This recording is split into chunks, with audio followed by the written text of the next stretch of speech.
what we are witnessing is a serious attack on history, on the academic freedom of historians, and on the capacity of organizations in the heritage sector and elsewhere to deliver public history and to freely explore and to freely expand the breadth of the histories and the narratives that they present.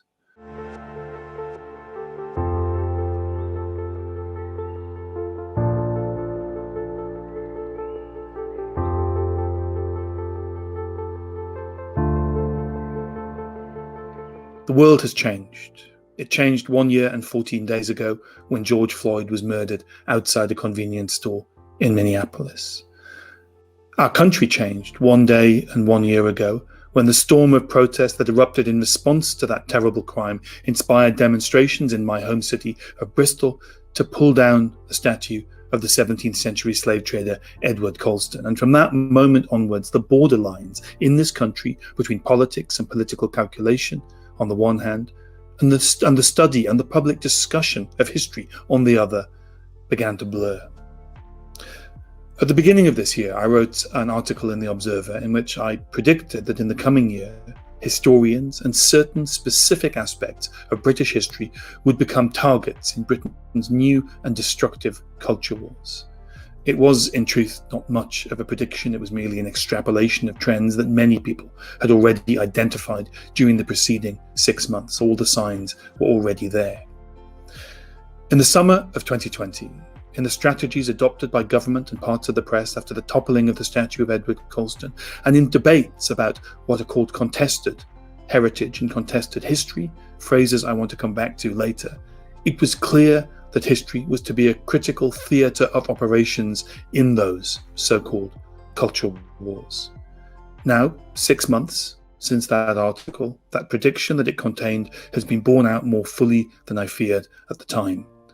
Now, I self-identify as a pessimist. I also have a long history of clinical depression, and I've spent much of my professional life studying slavery and colonial genocide. So there is a good reason often in my case to hope that my worst fears and predictions might be exaggerated. On this occasion, I'm afraid it paid to be a depressive pessimist with an interest in colonial exterminatory policies.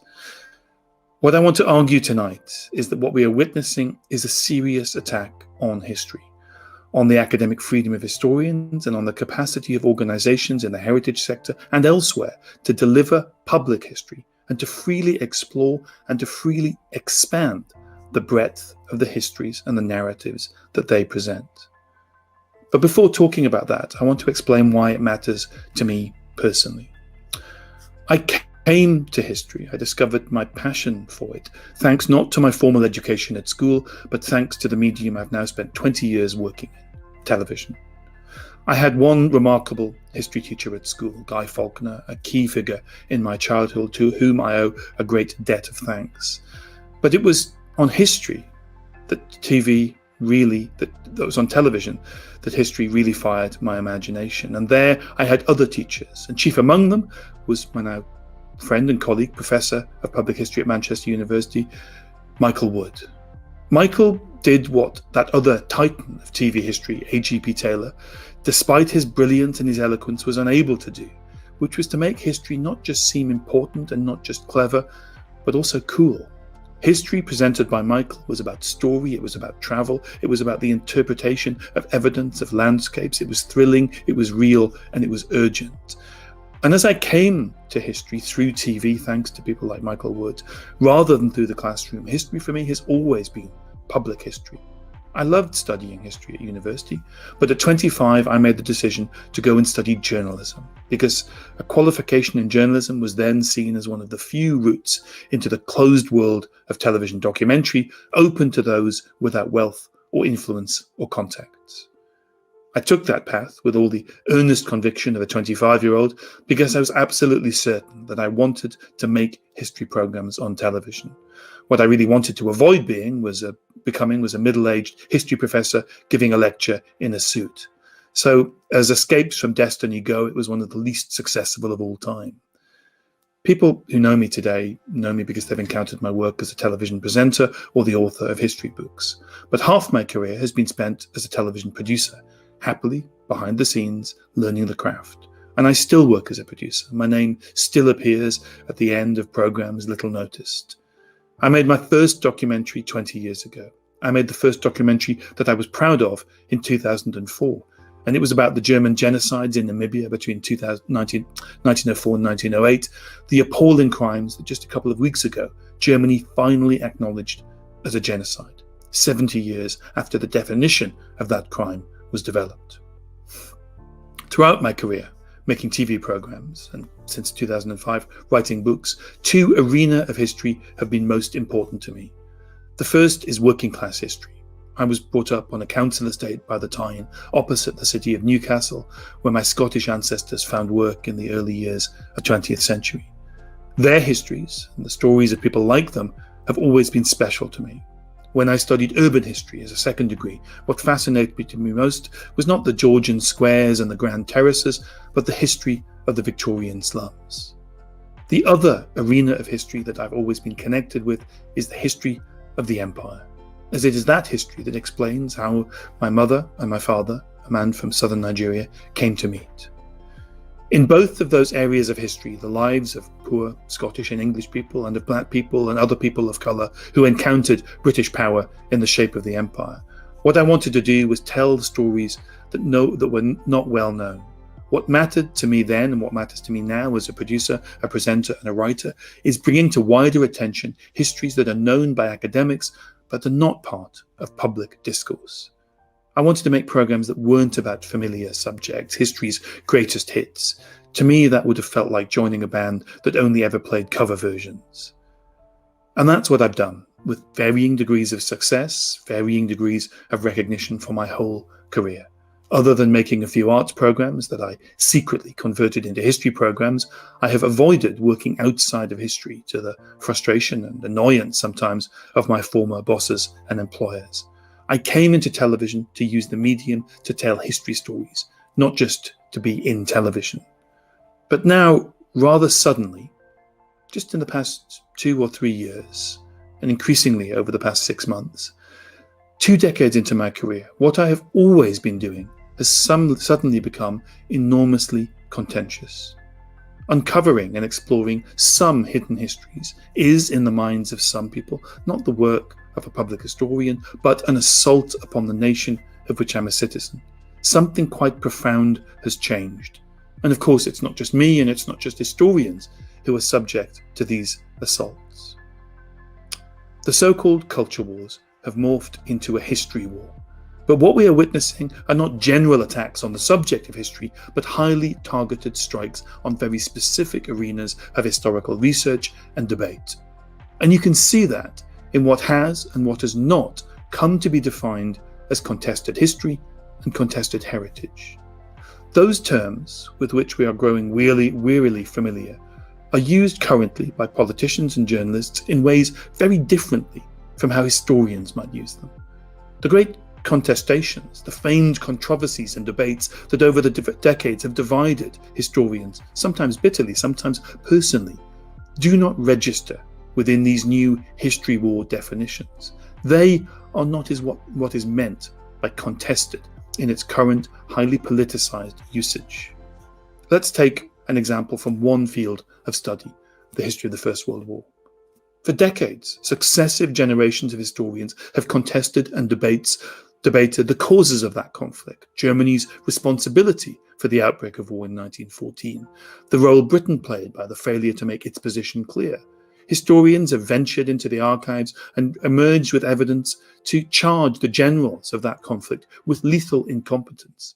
The ensuing lions led by donkeys debate rumbled on for decades, being bitterly contested every step of the way. Other historians determined to complicate the picture and rehabilitate trashed reputations.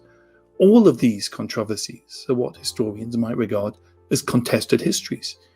Yet historians engaged in those debates do not find themselves derided in tabloid newspapers. The museums and the heritage organisations that might explore those historical controversies are not at the end of sabre-rattling about public funds.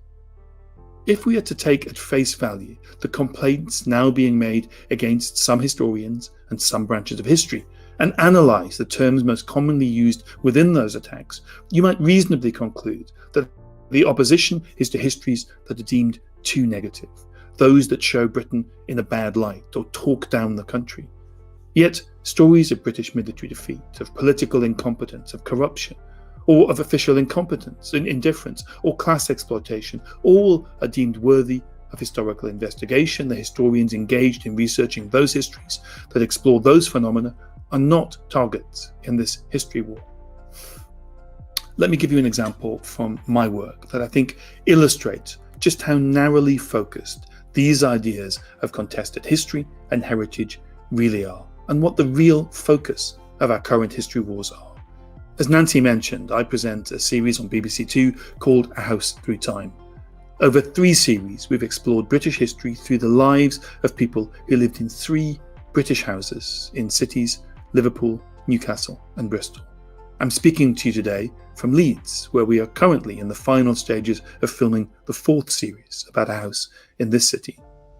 The stories of the ordinary lives lived in those ordinary houses, unearthed by a brilliant team of researchers and producers that I have the honour of working with, stretch from the 18th to the 21st centuries. They involve residents living in all strata of Georgian, Victorian, Edwardian and 20th century Britain.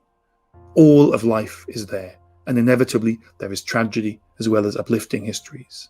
Among the subjects explored in those 4 series have been domestic violence, child abuse, attempted suicide or possibly murder, bigamy, petty crime, prostitution, IRA terrorism, industrial injury, the exploitation of workers by employers, the exploitation of tenants by landlords, and the abandonment of children. The houses we have explored have been homes to women widowed in the First World War and people bombed out of their own houses in the Blitz of the Second. Residents have died of tuberculosis, cholera, syphilis and rickets. One 20th century resident died of HIV/AIDS. The research has repeatedly thrown up stories that I worried audiences and television reviewers might regard as having crossed a line. I've repeatedly been concerned about stories related to infant mortality, a depressing constant in the lives of the residents of our houses. And I've thought hard about how to handle those stories sensitively.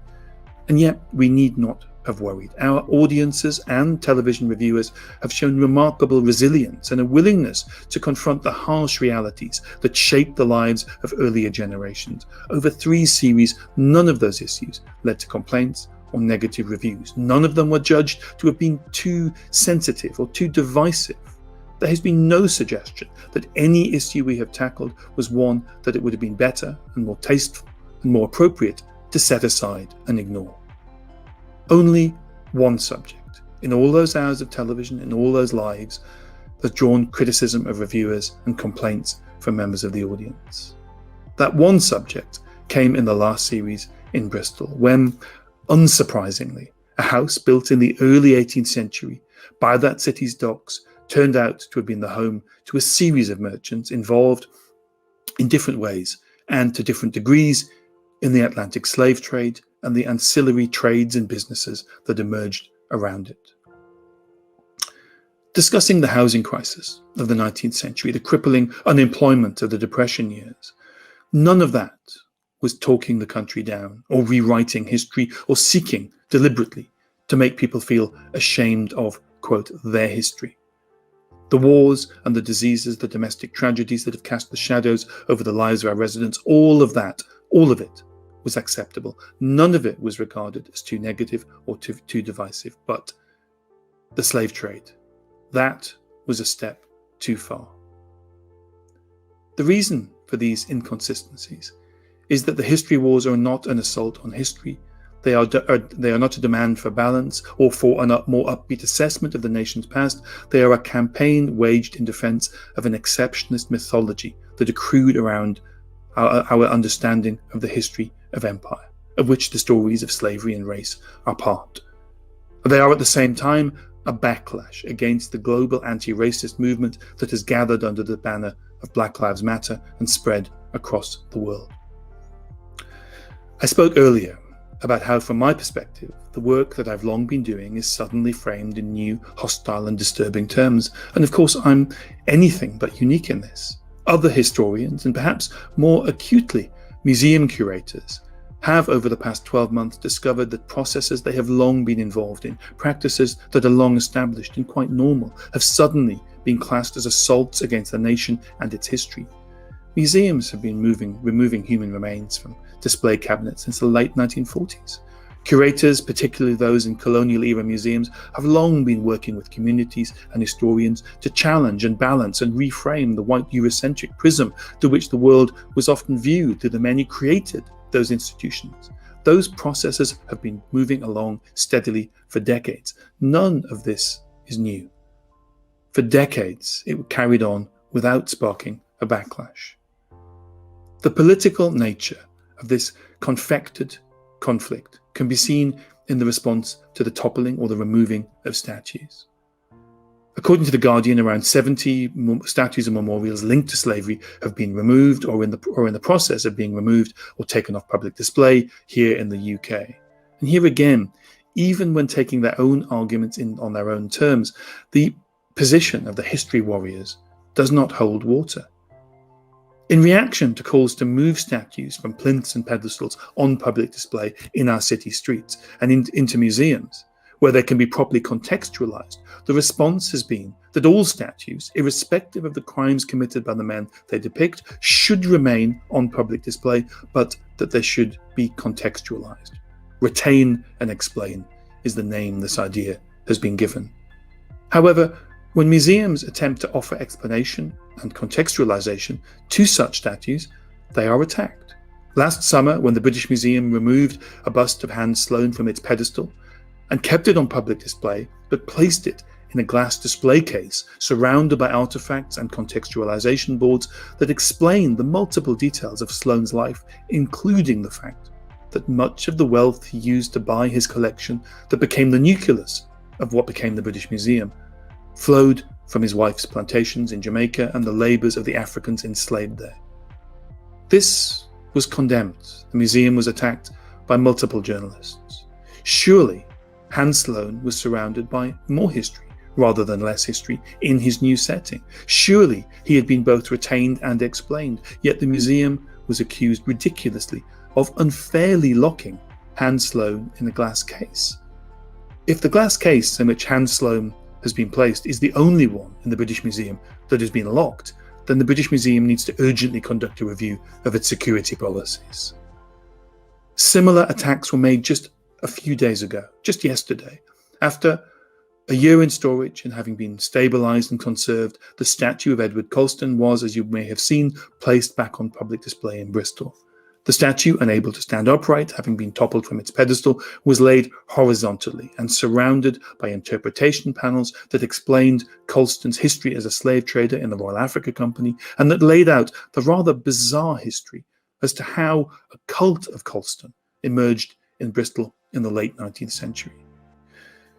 He has been retained and he is now better explained, far better than he was for the 125 years during which he stood on a plinth in the centre of Bristol. A plinth on which there remains a plaque that falsely claims the statue was erected after public subscription, a plaque that is silent about the 85,000 human beings Colston was complicit in enslaving and the 19,000 he was complicit in sending to their deaths. Yet the response among journalists and among one art critic, conscripted into the history wars, to this act of retention and explanation was hysterical.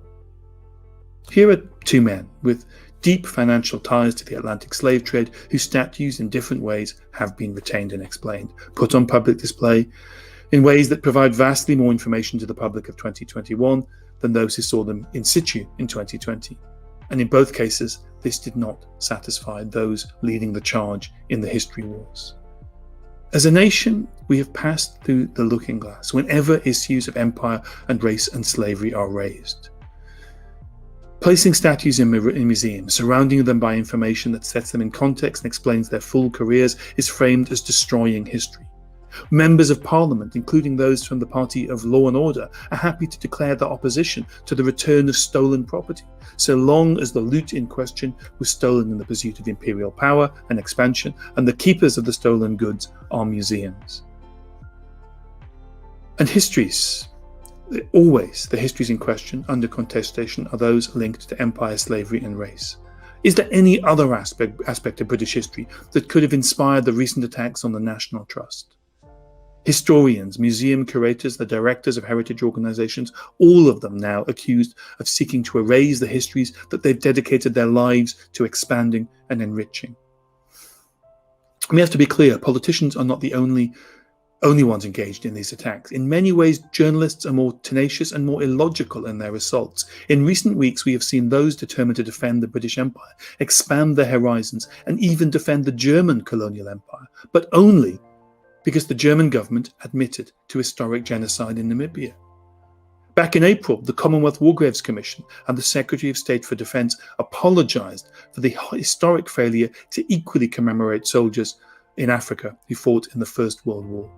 Those apologies came in the aftermath of the publication of a report by a commission that was assembled in response to a Channel 4 documentary that my production company, I'm proud to say, produced.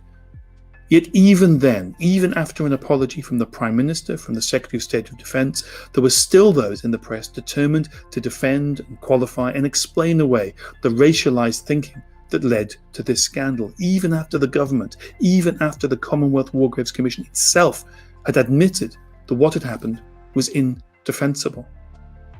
If pride and shame, positivity and negativity, talking Britain down were the real issues, this would be a different case. But they are camouflages for other complaints. What are the real motivations animating and encouraging those engaged in these new history wars?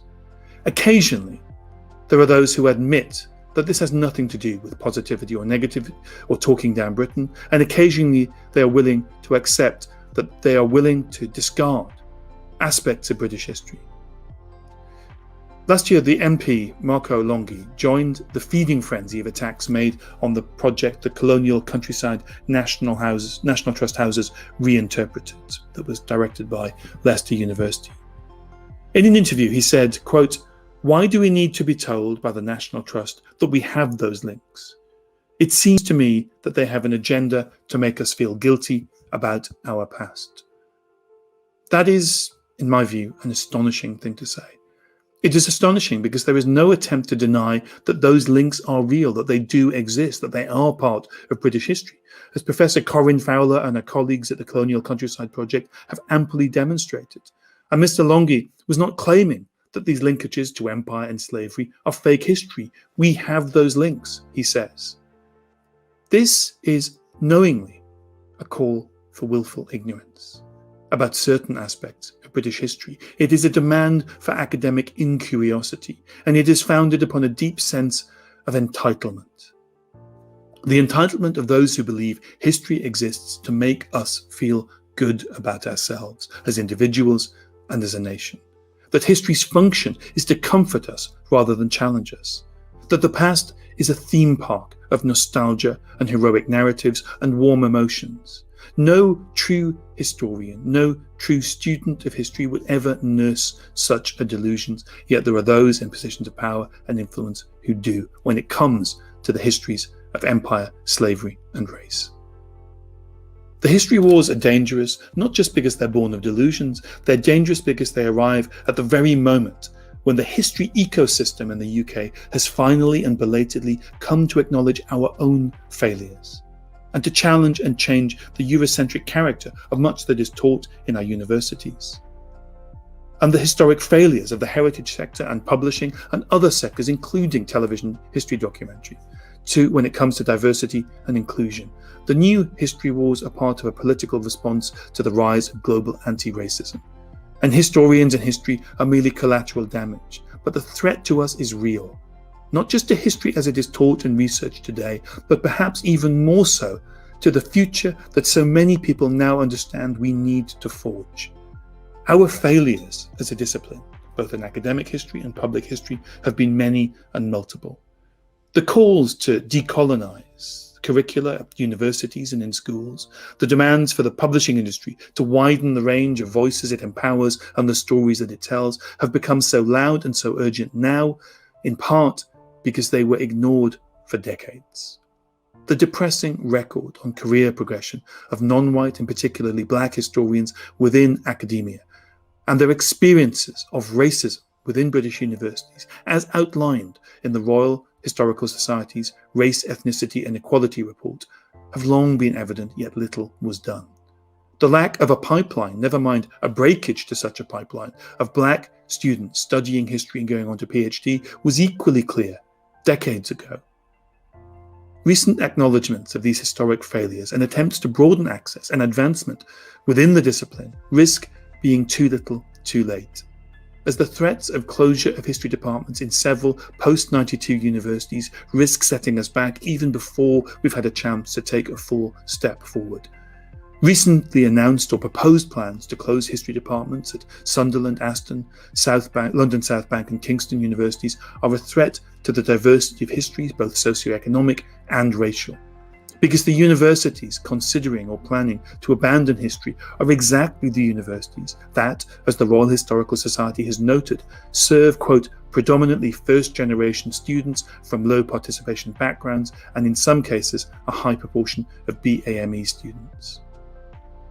For decades, too many young black people rejected to study history at A-level or university because they felt the subject was not about them and therefore they concluded it was not for them. Recent assaults on black history, the history of the empire, the history of slavery, disguised behind the inadequate phrase culture wars or history wars, risk convincing them that the conclusions that they had long reached about the subject of history were correct. Let's remember that the colonial countryside project at the National Trust that has been under such unprecedented assault was a youth-based project. Young people working with historians to highlight linkages between the histories of British country homes and those histories of slavery and empire. The histories that relate to many of those young people from BAME backgrounds and their families. Those young people witnessed at first hand the ferocity of those determined to keep those histories in the margins and in the shadows. Why, in the face of such hostility, would those young people conclude that they live in a country in which history is for them?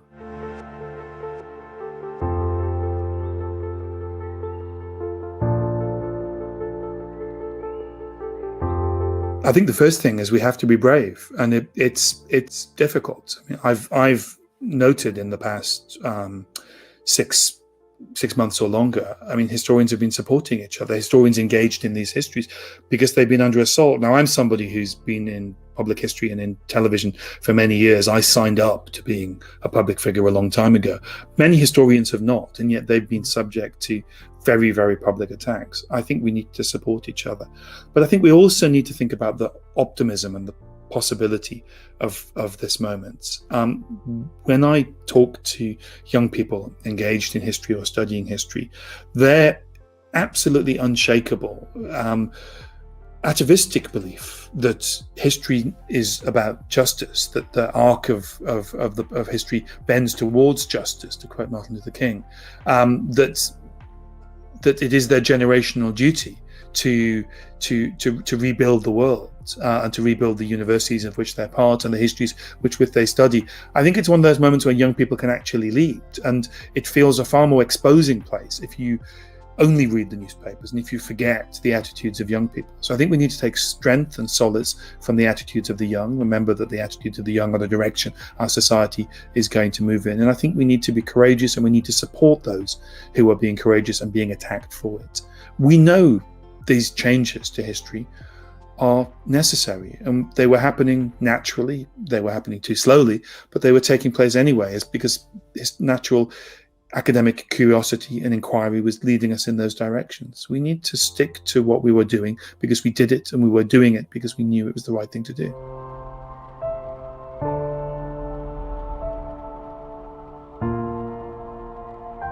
Absolutely. And I think I tend to always say the same thing about this point, is that what I've noted in history publishing and in history television is there has been a tendency to use the reality, the fact that history is not a subject that is attracting minority students in large numbers, as an excuse for inaction. Now, that's of course not what I'm suggesting that you're doing, but it's something I've watched being done in publishing and history. And the phrase I always use at this point is that something can be not our fault, but it's still our problem.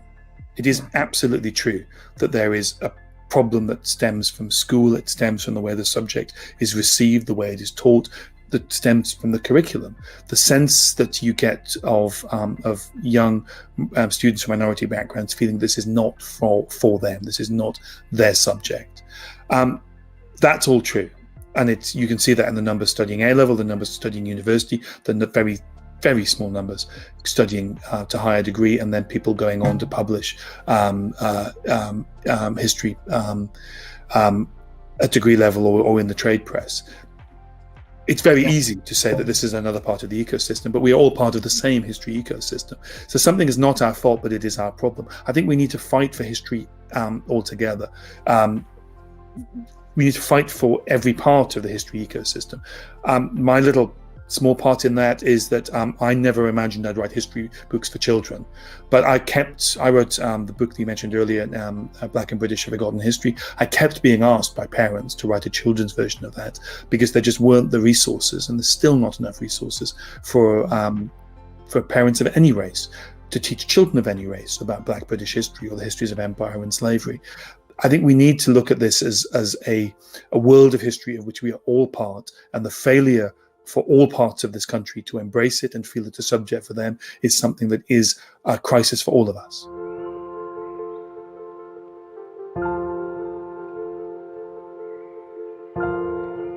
I think government is a different matter. What I've noted from people, particularly in the heritage industry, is an incredible level of bravery, a recognition that these assaults are unwarranted and unmerited, that they are political in nature, and that they must not allow the changes, the advancement in the delivery of public history to be knocked off course. And I don't feel in a position to recommend courses of action to people who I think are behaving with remarkable bravery. But I think we do need to identify this as an attack on specific forms of British history, not see it as a general attack on history, and name it for what it is. This is an unwillingness to accept Britain's role as an imperial power and the role of Black people other people of colour within the story of Britain. It is not a coincidence that the statues that are contested are those of colonial figures or those of figures to do with slavery. It is a very narrow attack. And I think when one aspect of history is under assault, I would call on the support of all historians in all fields to recognize that and to support their colleagues in the part of it, the discipline that's being pilloried and politicized.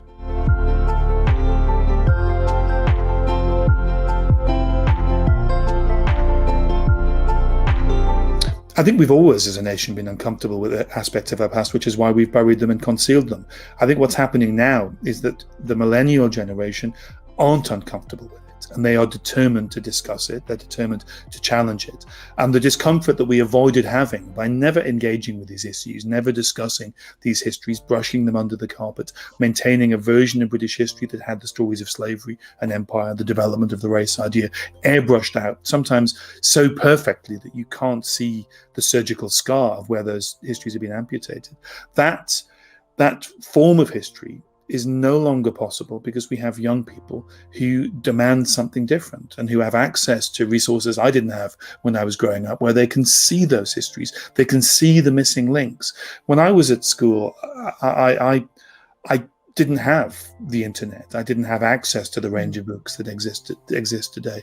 I couldn't see where excisions had been made in the histories that I was being telling, and all that the history I was taught at school wasn't a particularly politicized history. It reflected our natural attitude. We don't want to talk about certain aspects of the past. We've edited them out. We've done it perfectly and surgically, and that worked so long as a generation did never emerge that wanted those conversations that we have so studiously avoid. And I'm afraid that's exactly the generation we have. It's the generation who are demanding that history departments expand their curricula, and it's the generation that gathered around the statues of slave traders and slave owners in the summer of 2020 to demand that they were taken off public display.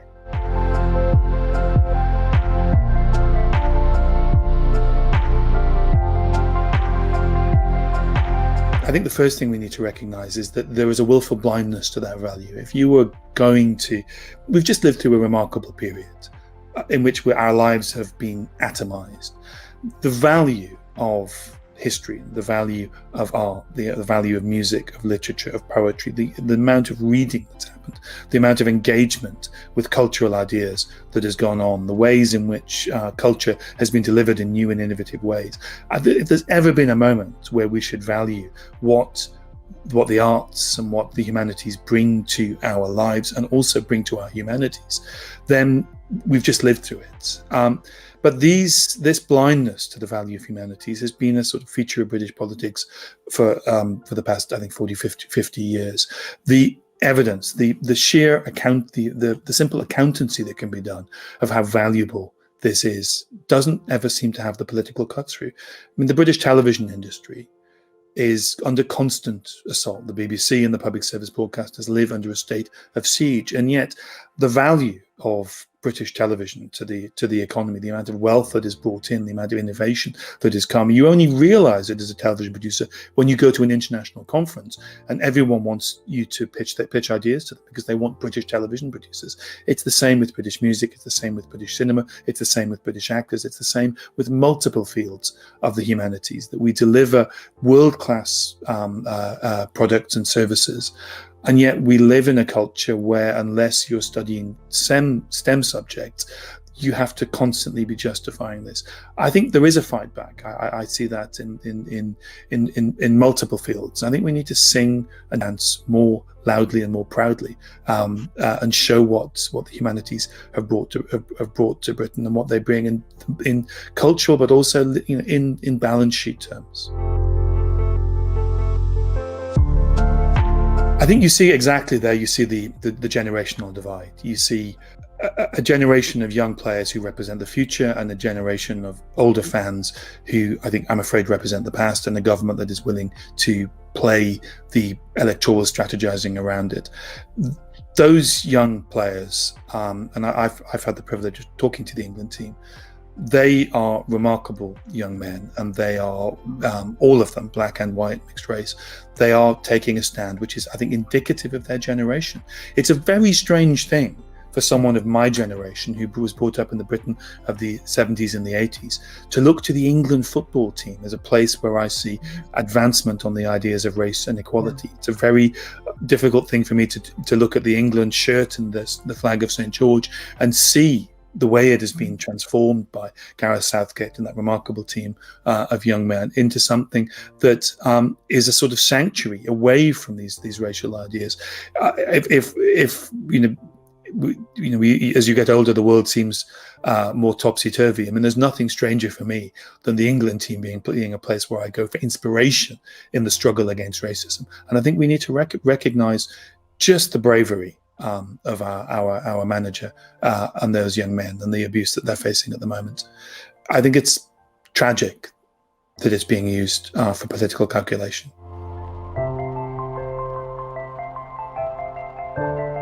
I think they are, and I hope they do it gently. As someone who's not from that generation, they don't need history to perform the role that their parents and their grandparents, many of them, seem to need to perform. They don't need history to tell them comforting stories of exceptionalism. They want to confront the history of Britain, the warts and all, the good and the bad. And in some ways, and there's a risk of this being an extreme comparison, and I don't mean it to be, but I think we are, in some ways, in a situation a bit like the generation who emerged in Germany after the 60s. And this is not to compare British and German history, it's to talk about the generational relationship with history. Because that was the generation that confronted their parents and their teachers and their employers about their complicity in what had happened during the Second World War. And that was an extremely fractious moment. But it was that moment of intergenerational stress in which a younger generation demanded an older generation be honest about the country and everything that it had done, that led to Germany's relationship with its history, which is remarkable. and arguably unique in world history. Modern Germany's relationship, which I have to say does not extend to its colonial history, but to its history of the 12 years of the Third Reich. Germany achieved the relationship with that history that it has today, which is, I think, a model to the world, through that moment in the 60s, which was brought about by generational conflict. And I would like to think that we will have a process that is similar, though less painful.